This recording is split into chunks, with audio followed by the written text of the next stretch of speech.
There's a movement, which I'm sure you may know of, called conscious capitalism. Yeah. And I'm a big fan of it. So I just wanted to give a shout out to that. It was founded by John Mackey, who's one of the co-founders of Whole Foods Market, and Yeah. a gentleman named Raj Sisodia. So I'm going to give them a shout Yeah. out, and you should read the book and go find out more about what they're doing.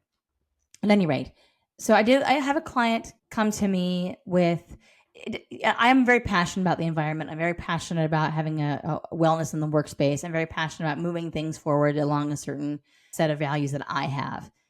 And that doesn't necessarily mean that my clients all have the same exact values. Mm. For example, one client I have is in the trades. He runs a high-end business in the trades.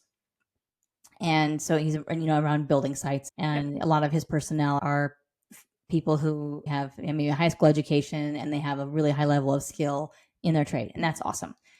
And what he says is, I want to create a great place to work. I want people to be coming to bang down our door because they know that we have the reputation for being, this is the best place in our industry to work. And I think that's so beautiful, And what he means by that is we take care of our people, we pay well, we offer great benefits, we have a high standard, and we're going to hold you to that standard. That's a good thing. That we want you to be able to reach for better skills and a high level of craftsmanship, and all. Like, I love that about that. Yeah.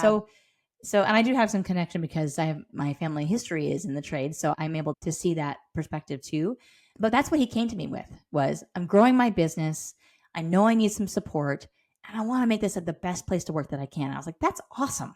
It is. Yeah. And imagine what it would be like working for somebody or in someone's company who has that energy and intention that they're bringing into their job. Yeah. And let me tell you, like, over the last 3 years, he's done such amazing work, and his level of the staff has, like, it's elevated so exponentially. It's so fun to watch that he's got this incredible team now of people who are smart and dedicated and talented and have diverse set of skills. And it's just, they carry themselves differently than they did 3 years ago. They're just like, they walk in and they stand up straighter and they've got smiles. It's really beautiful. And that's because of his intention. Yeah.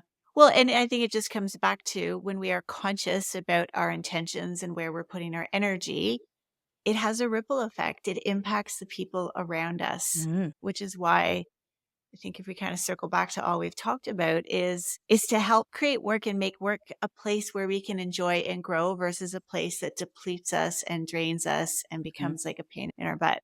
Right. And we're going to spend what I think is like a third of our life at work.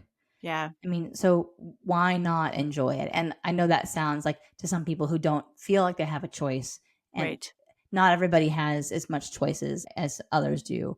I would assert that there are ways to bring about more choices, but it does take a ton of work and does take ingenuity and that intention. It's not easy. So I don't want to ever oversimplify that, because not everybody's circumstances are the same. Yeah.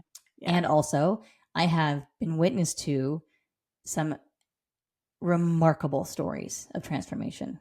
Remarkable. I have a mentor who talks about her growing up in poverty and enduring every kind of abuse you can imagine as a child, every kind of abuse.